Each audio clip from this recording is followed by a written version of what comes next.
Bonjour à tous. Dans cette vidéo, nous allons étudier les différentes structures managériales des entreprises. Pour commencer, il nous faut dire quelques mots sur la notion même de structure.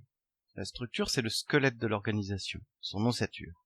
Elle désigne la manière dont les tâches et les responsabilités sont réparties au sein de l'organisation et l'ensemble des mécanismes permettant de répartir, coordonner et contrôler les activités de l'entreprise. Avoir une structure est nécessaire pour l'organisation, afin de pouvoir assurer une bonne division et coordination des tâches, dans le but d'assurer l'efficacité de l'entreprise et qu'elle puisse atteindre sa finalité. On va parler de structure formelle pour désigner la structure telle qu'elle a été voulue et mise en place par l'entreprise elle-même. Celle-ci peut être représentée sous la forme d'un organigramme. La structure informelle de l'entreprise, elle, coexiste avec la structure formelle, mais est constituée de réseaux, de canaux, de liens de communication entre les personnes en dehors du système d'autorité formelle décrit par l'organigramme. Elle est liée aux affinités entre les individus et aux relations non hiérarchiques existant entre eux. Cette structure informelle peut d'ailleurs venir court-circuiter la structure formelle, par exemple pour la diffusion d'une information, et influence le fonctionnement de l'organisation. Ces deux structures cohabitent donc l'une avec l'autre, et il ne faut en sous-estimer aucune. Observons maintenant la division, la coordination et le contrôle du travail. Deux schémas permettent d'envisager deux types de division, la division verticale et horizontale. La division verticale du travail désigne la séparation entre les tâches d'exécution et les tâches de conception et de supervision. La division horizontale, quant à elle, désigne le fait que le processus de production est divisé en un ensemble de tâches simples et clairement délimitées. Chaque opérateur ne va alors réaliser qu'une petite partie du processus de production. Pensez à l'organisation scientifique du travail de Taylor et donc au taylorisme.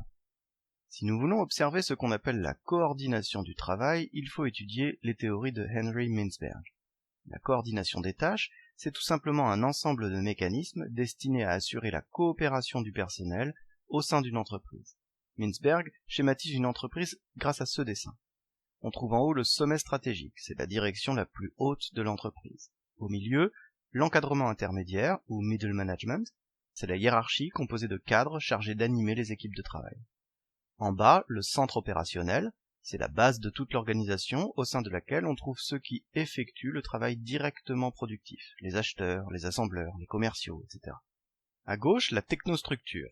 Elle est composée d'analystes et d'experts qui réalisent des activités appelées indirectement productives.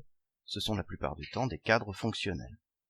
À droite, la fonction de support logistique. Ce sont des unités variées qui assurent des prestations qui ne sont pas liées à l'activité de l'entreprise, mais qui sont nécessaires à son bon fonctionnement général. Pensez à la cafétéria, l'entretien des locaux, le service RH, l'accueil, etc.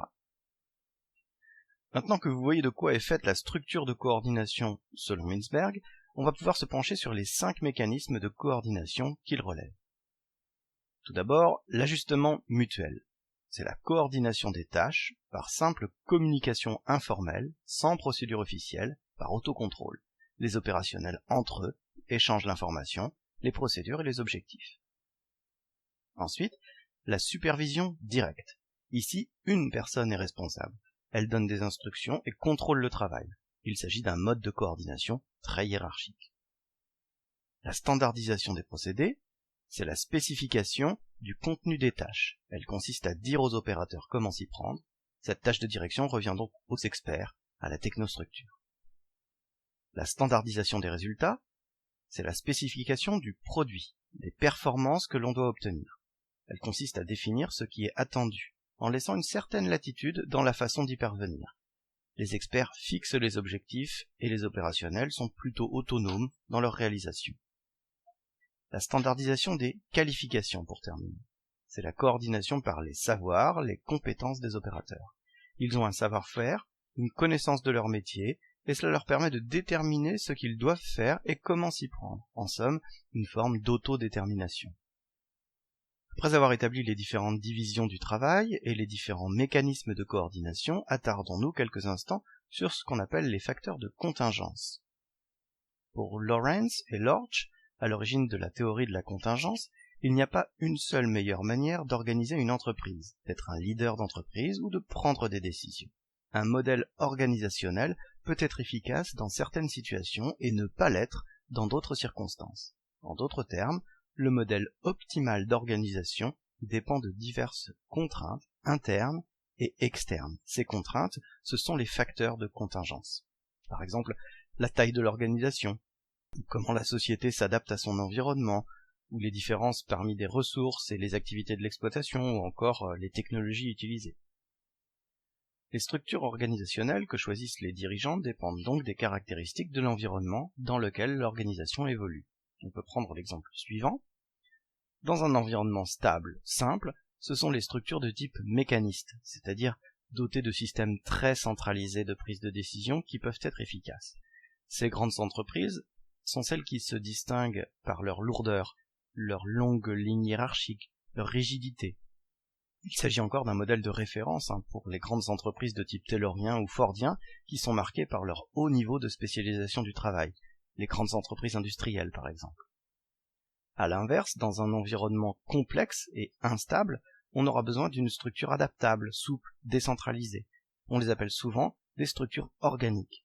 Cette forme émerge depuis un peu plus d'une vingtaine d'années et fonde des structures simplifiées, avec moins de niveaux hiérarchiques, plus d'autonomie pour le personnel, et mettant souvent en place une organisation par projet. Pensez aux petites entreprises de type start-up qui se sont lancées dans les nouvelles technologies par exemple. Pour terminer, nous allons examiner les différents classements des structures managériales. On distingue tout d'abord les structures dites classiques. La structure simple, qui répond au principe d'unité de commandement à tous les niveaux, un agent ou un service ne doit recevoir des directives que d'un seul service de rang supérieur. La structure fonctionnelle, qui comprend différents services correspondant aux différentes étapes du processus de production. Elle repose donc sur un découpage de l'entreprise en grandes fonctions. La structure divisionnelle, reposant sur un découpage des activités suivant les unités stratégiques de base qui découlent des choix de l'entreprise et qui peuvent être les produits, les types de clientèle ou encore les zones géographiques. Et enfin, la structure matricielle, qui prend en compte deux critères de découpage de l'entreprise à la fois, par exemple les fonctions et les produits, et est adaptée aux entreprises dont les activités sont multiples et complexes, comme les groupes multinationaux. Pour aller plus loin que ces structures classiques, Mintzberg et Aoki en ont développé d'autres formes. Mintzberg propose ainsi l'organisation entrepreneuriale, une structure simple. Elle est peu élaborée et se retrouve dans les entreprises jeunes ou de petite taille. La partie essentielle de l'organisation est le sommet stratégique, qui assure la coordination par supervision directe. L'organisation mécaniste, qui repose essentiellement sur la standardisation des procédés de travail et le rôle primordial de la technostructure. Cette structure convient aux entreprises de grande taille, où la centralisation est importante, nous l'évoquions tout à l'heure dans la théorie de la contingence. L'organisation professionnelle, dans cette structure, le travail est réalisé par des personnels hautement qualifiés, qui ont surtout besoin d'un soutien logistique efficace. Elle s'appuie sur la standardisation des qualifications. C'est le cas par exemple des hôpitaux, des sociétés de conseil, des cabinets d'experts comptables. L'organisation divisionnelle, elle convient principalement aux grands groupes, aux entreprises multinationales ou aux entreprises diversifiées. Le centre opérationnel est constitué de différentes divisions autonomes les unes les autres. L'organisation innovatrice, il s'agit d'une structure flexible, elle est adaptée à des entreprises évoluant dans un environnement instable et devant souvent innover. Aoki, quant à lui, a comparé le mode de fonctionnement des firmes japonaises et américaines et en a dégagé deux modèles différents. La firme J, pour japonaise, a une structure décentralisée. Il constate ici une coordination horizontale, où l'information ne passe pas par la hiérarchie, mais plutôt directement d'une unité à l'autre. Cette méthode permet une réduction significative du nombre de services administratifs. Les unités sont par ailleurs particulièrement flexibles au niveau de leur champ de compétences. De l'autre côté, la firme A, pour américaine, qui au contraire loue le respect absolu de la hiérarchie. Dans cette coordination verticale, l'information est centralisée, ce qui réduit évidemment l'autonomie des employés. Cette présentation est maintenant terminée. Bonne révision à tous et à bientôt dans une nouvelle vidéo.